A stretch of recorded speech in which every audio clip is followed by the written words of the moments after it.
Sasa kwa sababu mimi ni mtu wa afya, niseme kwamba sisi tulipata heshima. Inawezekana kwa sababu ukiwa mtaalamu wa afya maana umepewa heshima kubwa. Yaani Mungu anatuona sisi kabla ya uumbaji, lakini sisi ndio tunakuwa wa kwanza kushuhudia baada ya uumbaji wa Mungu kumleta mtu duniani. Kwa hiyo heshima kubwa tuliopewa, na ndio maana nasema ukiwa chuo na unasomea afya, maana wewe umesoma uhai wa mtu. Dakika sekunde sifuri unaweza kupoteza uhai wa mtu. Kwa mimi niwaombe sana wanafunzi wa RUET, hakikisheni kile ambacho mnapewa ndicho ambacho mnaenda kuifanyia kazi. Lakini maadili ambayo kwenu nyinyi sisi leo tunaweza tukasema, na mimi nimefundishwa maeneo mengi, sisi tumepewa heshima ya kumuona mtu akiwa sawa na alipotoka kwa Mungu. Maadili ya sasa hivi yamepungua sana. Unakuta mtu ni mtaalamu, umepewa wewe ni nesi, ni clinic officer, na bahati nzuri unaenda kumwangalia mama yako na baadaye unaanza kumsema vibaya mitaani. Inawezekana umemhudumia mgonjwa na ugonjwa ambao wewe unajua, lakini unaenda kumsema vibaya mitaani. Kwa mimi niwaombe sana kwenye ile eneo la maadili, hasa kwenye eneo letu la taaluma, tukawe watu wa kudumisha hilo eneo, ili ile karama ambayo Mungu alitupa kwa ajili ya kusimamia hilo eneo iweze kutukuka. Mpaka sasa hivi ujenzi umekuwa kila sehemu, yaani hadi kwenye afya za watu, na watu wengine wanaingia kwenye vitu vibaya. Utajua vitu vingi hapa, utafundishwa. Wale wataalamu wa dawa utaambiwa hii dawa inafanya hivi, wale daktari utaambiwa ukifanya hivi. Sasa kuna muda mwingine sisi ndio tunakuwa sababu ya kushawishi watu, yaani swala la kutoa mimba inawezekana kwenye afya ya watu wengine ni biashara, mwenyekiti. Sasa hivyo hayo vitu vibaya havitakiwi viwe hivyo. Wengine wataenda kuuza maduka ya watu wanaenda kuuza dawa ambazo haziruhusiwi kuuza kwa kawaida, unaruhusiwa uuze kwa cheti. Kwa mimi niwaombe maadili mtakaofundishwa huko, kwa sababu huku kuna maadili mazuri. Mimi nimesoma kwenye hii elimu. Wiki la wazazi kimkoa limefanyikia hapa Ludewa katika kata hii ya Lugalao. Kwa hiyo maadhimisho haya yamelenga sana kwenye swala la malezi na maadili kwa vijana. Sasa sisi kama jumuiya ya wazazi mkoa wa Njombe tumejikita sana kwenye sekta hii ya afya, kwa sababu wazazi tunazungumzia masuala ya afya. Sasa tumejikita hapa kwenye chuo hiki cha Lugalao, chuo cha nursing. Sasa kwenye chuo hiki jambo kubwa ambalo tumesisitiza kwa wanachuo hao ni swala kubwa la maadili, hasa kwenye sekta hiyo ya afya, kwa sababu yako mambo mengi ambayo wanajitokeza, hasa kwa mfano wauguzi hao wanapouguza wagonjwa, aidha au anaweza kawa mama au baba, matokeo yake sasa wanatoa siri. Sasa lile ni tatizo, unakuwa ni uvunjifu au wa maadili.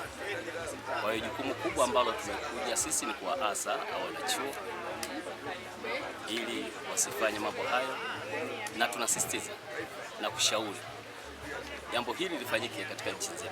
Pia tumekutana na vijana wa zaidi ya 1000 wa chuo cha nursing Lugalao ambao wanasoma fani mbalimbali. Sisi kama jumuiya ya wazazi walezi mkoa tumetoa wasaa au malezi kuwa sekta ya afya ndio sekta muhimu sana kwenye maisha ya mwanadamu. Kwa hiyo tumewasa vijana kuwa wao ndio wamepewa dhamana ya kwanza kabisa juu ya afya ya mwanadamu. Kwa hiyo tumewaambia sasa wajitahidi wazingatie yale ambayo yanalenga hususan kusimamia jamii, hasa kwenye afya, lakini pia kwenye maadili kwa ujumla, kwa sababu wao moja kwa moja wanadili na mwanadamu. Kwa hiyo maadili wao kwa taaluma yao ni kitu msingi sana. Kwa unapozungumza maadili, kwa leo unapokuwa daktari au unapokuwa nesi, unahusika moja kwa moja kumuona mgonjwa, lakini pia kuna siri kubwa ambazo unatakiwa uwe nazo kama maadili uliyofundishwa juu ya hawa wagonjwa ambao unaenda kuwatibu na pia kuwahudumia. Naitwa Buteye Doto Buteye, ni mkuu wa taasisi ya mafunzo ya afya Lugalao. Ninayo furaha kubwa sana kupokea ugeni ambao umefika siku hii ya leo. katika lengo kuu na dhumuni kuu la kuhakikisha kwamba wanazungumza na watoto zaidi katika upande wa malezi na kuona kwamba kizazi ambacho tunakiandaa kwa ajili ya siku ya kesho kinakuwa katika msingi ambao kwamba jamii yetu inaweza kuwa katika mfumo ambao umestaarabika. Kwa hiyo kupitia elimu ambayo imetolewa leo, ninaamini kwamba licha ya elimu ambayo tunaitoa sisi kama taasisi, upande wa malezi ni moja ya nguzo muhimu sana katika upande wa watoto wetu, sana sana kuhusiana na hizi kelia ambazo wanazisomea, kwa sababu hawezi akawa mtaalamu wa afya ikiwa hana malezi mazuri, na malezi mazuri yanaanzia chuoni pamoja na jamii inayotuzunguka. Kwa maana hiyo tunasema yanakuwa ni malezi shirikishi, na malezi shirikishi ni pamoja na hivi kupitia chama pia walivyofika kwa ajili ya kuzungumza nao na kuweza kuwakumbusha vitu vya msingi ambavyo wanatakiwa vizingatie wao kama vijana wakiwa katika safari yao ya elimu, na mwisho wa siku waje kuwa watumishi wazuri ambao wamelelewa katika malezi mazuri na katika malezi shirikishi ambayo tunaamini pia kama taasisi. Kama taasisi, mojawapo ya tunu ambayo daima taasisi inaendelea kuilinda ni maadili ya watoto, kwa sababu taasisi hii ni taasisi ya kanisa, na kanisa kupitia elimu linaamini kuhusiana na elimu na malezi bora.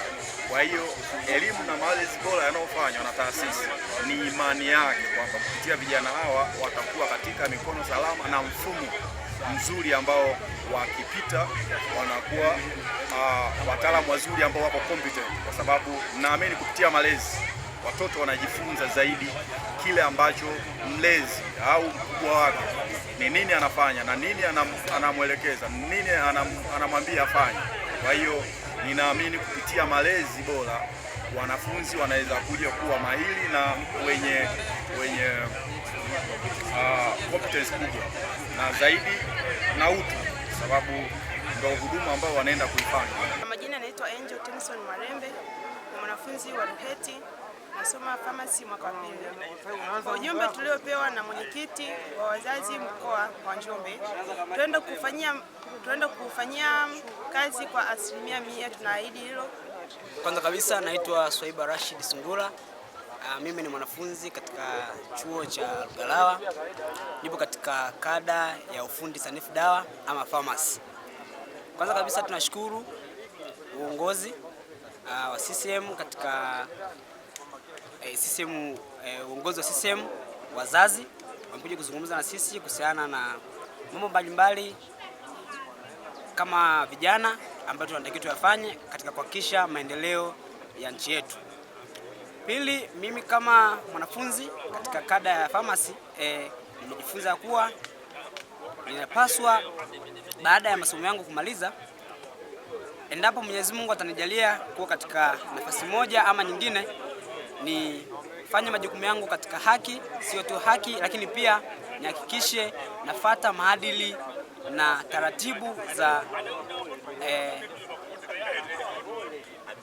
maadili na taratibu za hiyo profession yangu itakayokuwa nahitaji.